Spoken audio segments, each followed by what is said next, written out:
Welcome. I'm Jerry Huber. You heard from our pastor Richard and also my wife Debbie. I am so sorry that I can't be with you in person. We were looking forward to this opportunity to be with you in the Philippines. Some work demands basically caused me to stay behind. But I am with you today to talk about behavioral issues in children. The background that I have is that I have over 30 years of experience basically in the United States. Working in health and human services field in 4 different states in the United States. Again, primarily working with children and families that have some aspect of dysfunction, behavioral issues, concerns, and basically working with them to basically improve their quality of life. I want to say a couple of things. Is that first, I have to acknowledge that this was my first experience in speaking to a Filipino culture or a Filipino audience.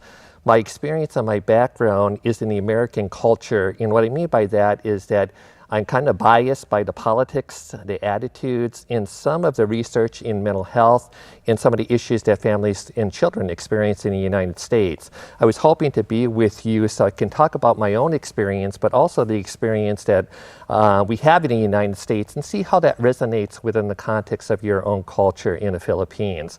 Unfortunately, again, I'm not with you in person, but please have opportunity to reflect on these as it relates to the experience that you have in the classroom, as well as educators and administrators. Also, I want to acknowledge the fact that I'm more of an adult teacher, not a lecturer. So I'm going to take a couple of opportunities to say, okay, maybe let's pause, or if you have a pen or a pencil, write down a couple of the questions that I'm going to be talking about, so you have an opportunity to reflect on them basically as we move ahead. I have to also acknowledge that my background more is in the area of public health, and one of the things I'm going to focus on is the fact that it's much better to prevent emotional issues and disturbances in children rather than to treat them. So I'm going to focus on the research that has happened in the last 10 years in the United States about how to prevent emotional and behavioral issues in children and families rather than really focus on the treatment perspective. So in the research that has been done by the federal government in the United States, they have focused on 2 primary factors in dealing with behavioral issues of children, again, from a prevention focus. The first, and if you could write that down, is to basically look at what are the risk factors that children face in terms of being raised by parents, being in the school. What are some of the risk factors that if we know about those, basically could prevent some issues that we see in children.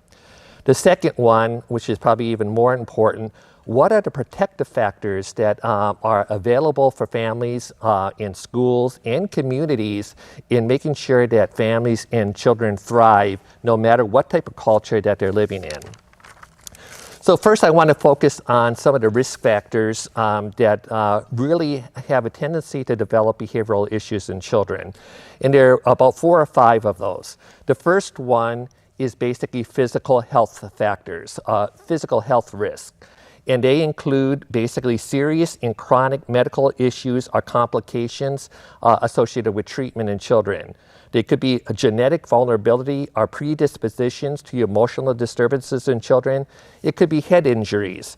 I work with children that have primarily diagnosis of autism. And normally in working with those children, I see not only impacts of the autism, but also impacts that are associated with some of the ways that they've been raised, some of the experiences that they've had in childhood.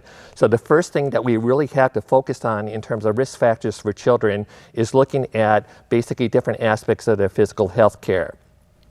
The second one in terms of risk factors is psychological risk factors.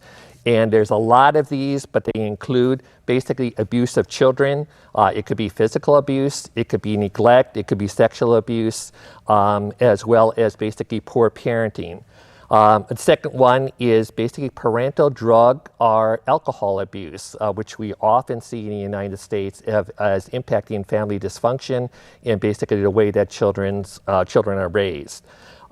It could be cold or non-responsive mother or father. Simple things, but basically not allowing the child to thrive because there's not a lot of attention given to the child.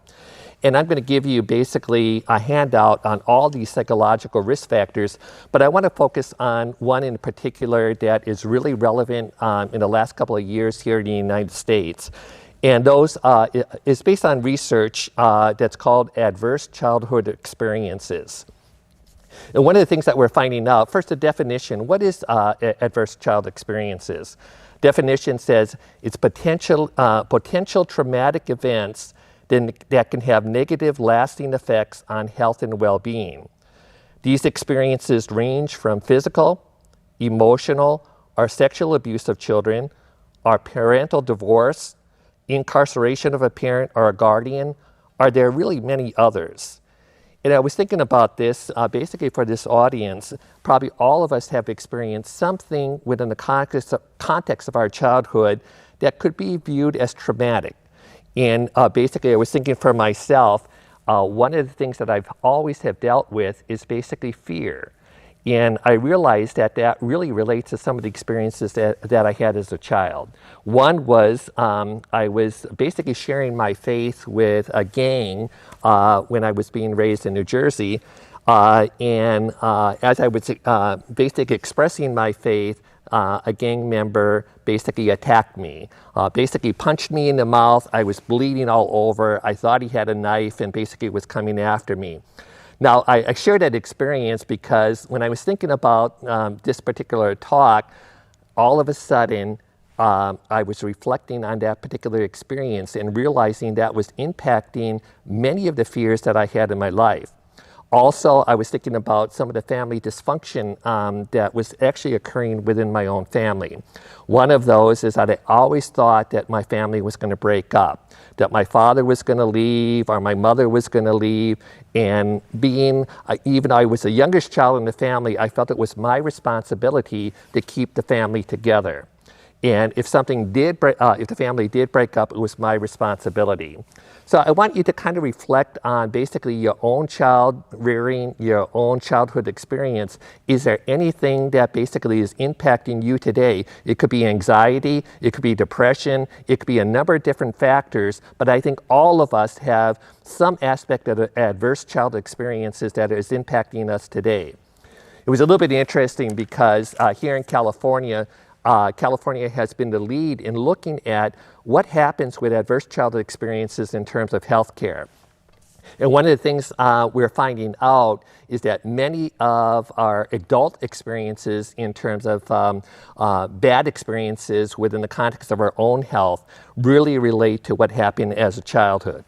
And we're teaching now healthcare providers all across the country that in focusing on particular issues, whether it's heart issues, basically depression or anything, basically really focusing on what are the experiences that people have had as they were growing up.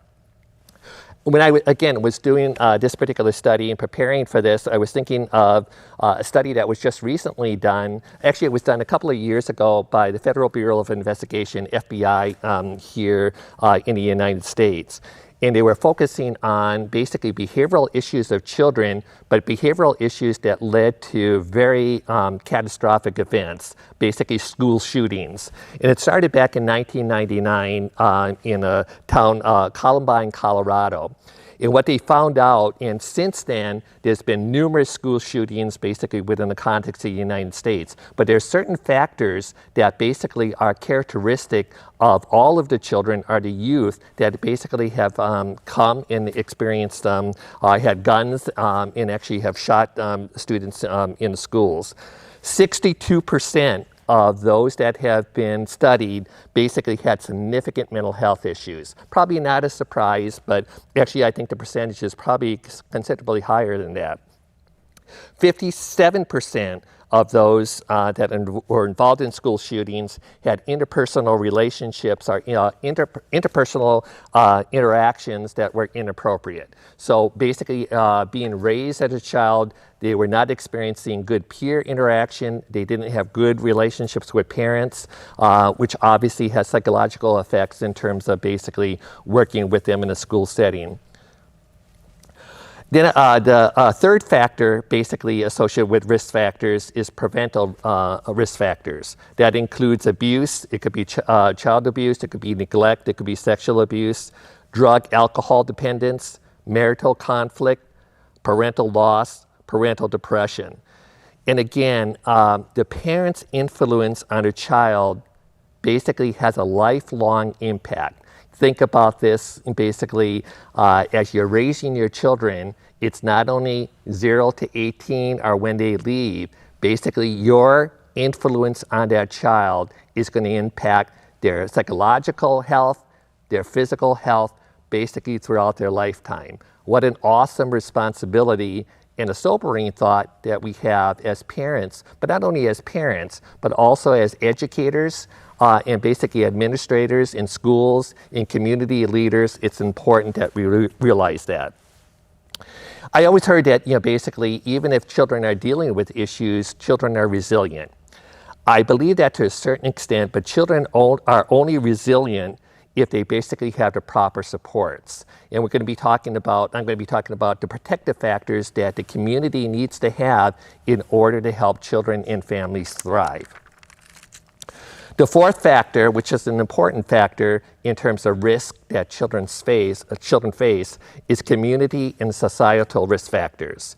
What these include is that we have communities, even in the United States, that have significant stress, significant issues associated with violence, school failure, unemployment, poverty, again, drug abuse and alcohol abuse, also issues of prejudice and discrimination.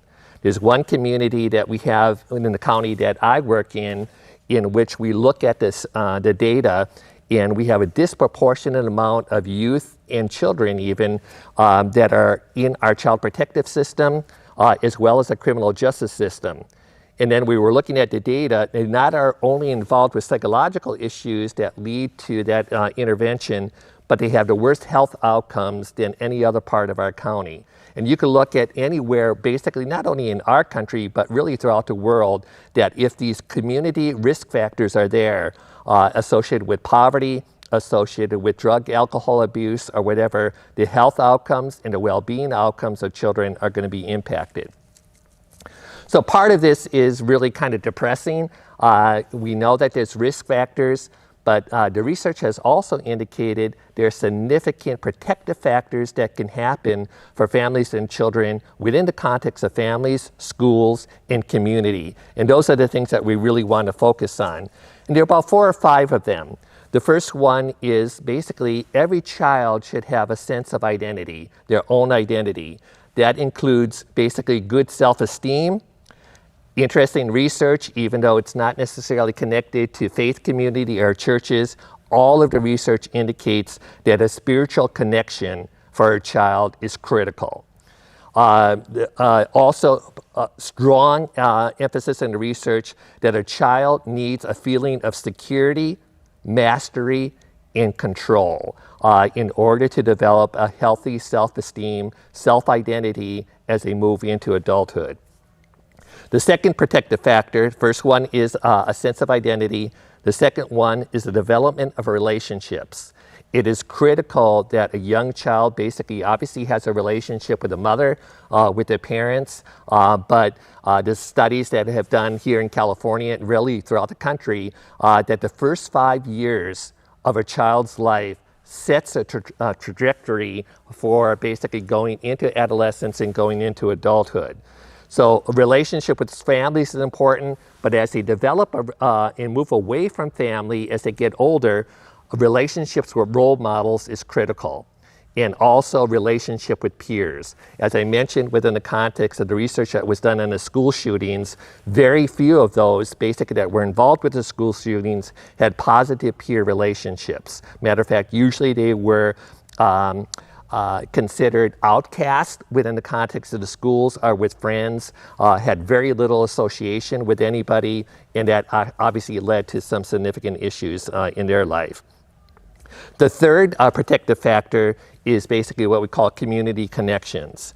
It's important, again, the research has shown over and over again that community connections is not only within the context of the schools, but also very important to have spiritual connections. Some of the research has indicated it's not just important for youth and children to be, say, in a church, but they have to be involved in a church in order to really have thriving outcomes as they grow older.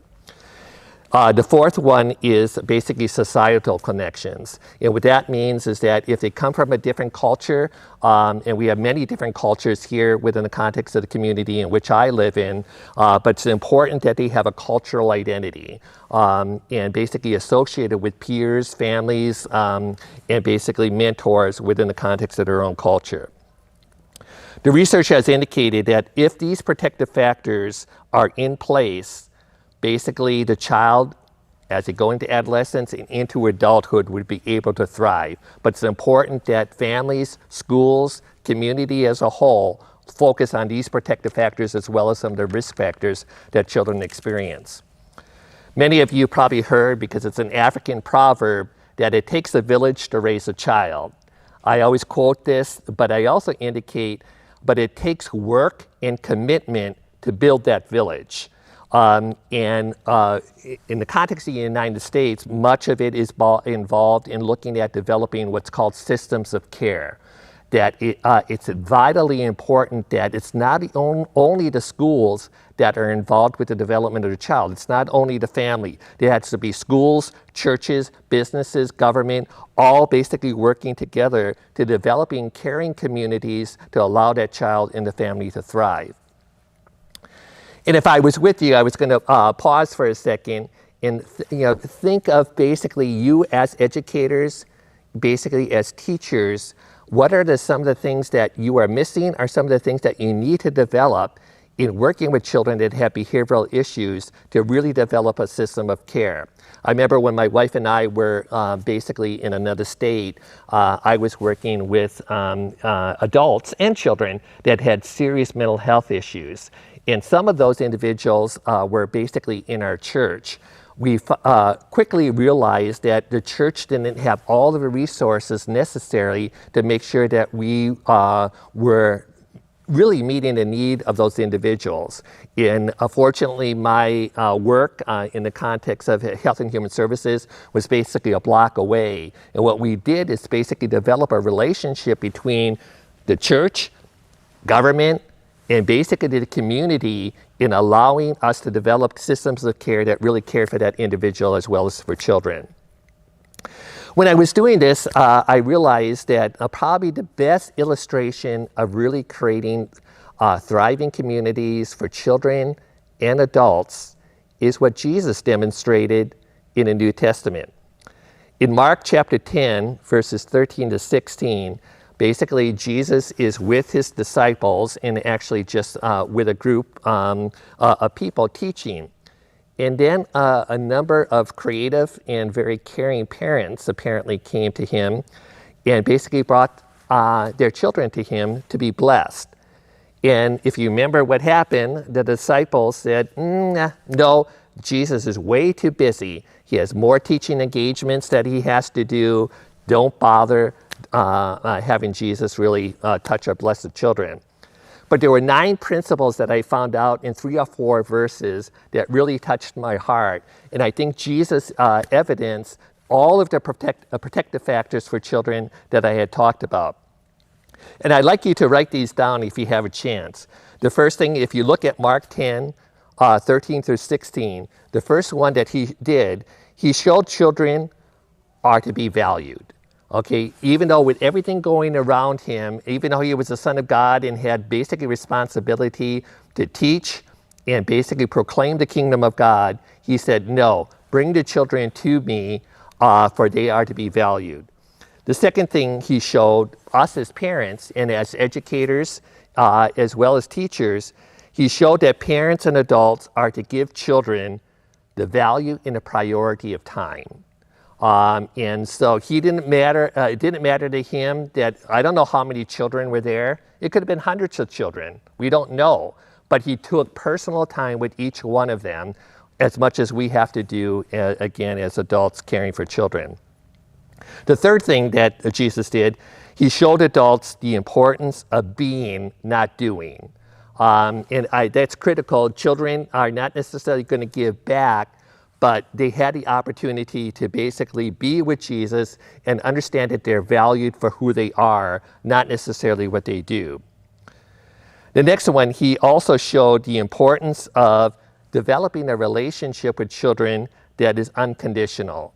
More than likely, the children didn't have anything to give back to Jesus, but Jesus accepted them for who they are.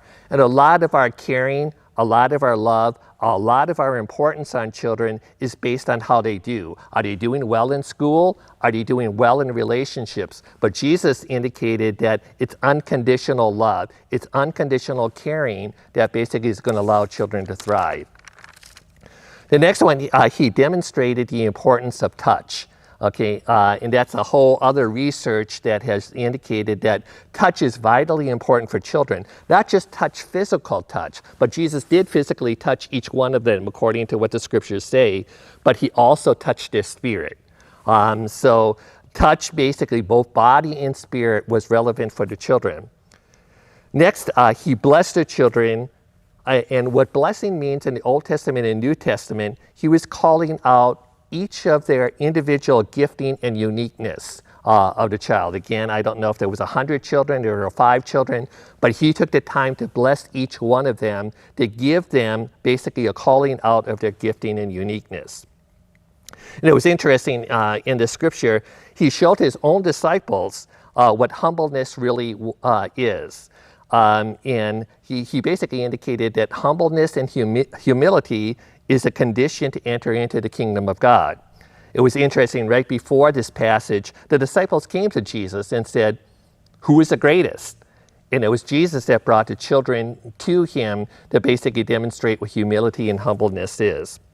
And the last thing Jesus did is that he nourished the children. And what I mean by that, he didn't necessarily nourish them in terms of food. Maybe he had food, maybe he had drink for them, but he nourished them by calling out their value and their identity.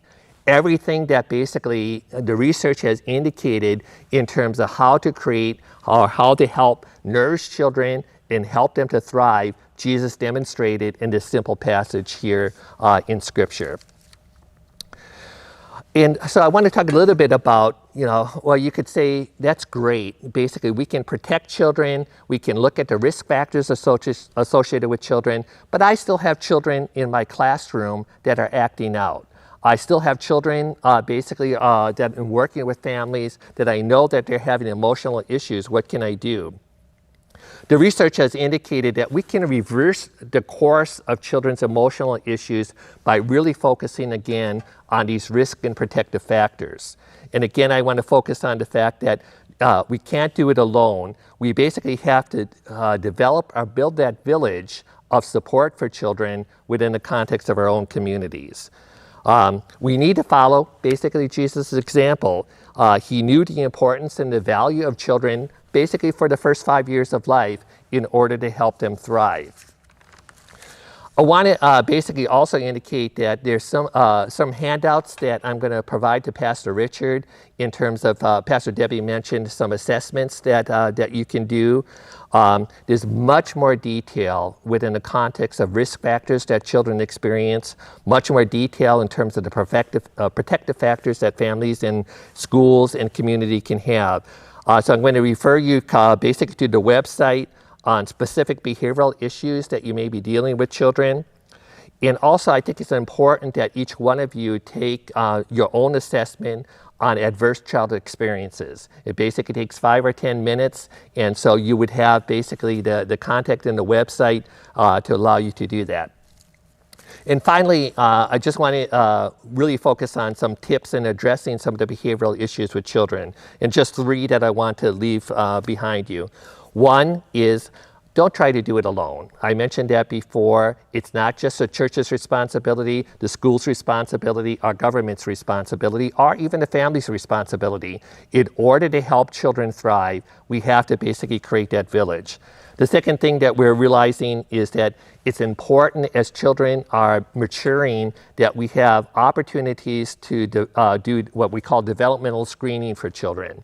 Are they meeting particular milestones, and particularly in the behavioral factors? We could identify behavioral issues in children much earlier if we actually do screenings and assessments within the context of schools and community.